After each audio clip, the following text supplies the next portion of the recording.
The Gift of Nature by Bradshaw. God gave us the gift of nature, eyes for us to behold the wonderful things He created. Through our eyes they all unfold. He gave us ears that we might hear the sound of many things, like the sound of a songbird, the joy that it brings.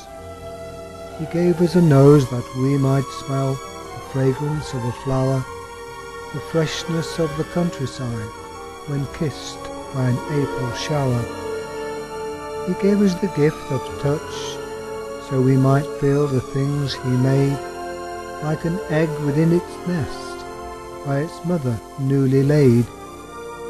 He gave us the gift of taste, fruit from off the trees.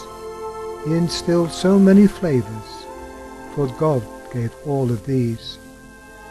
We thank God for nature, thank Him with all our love, for the wonderful gifts He gave us from the spirit realms above.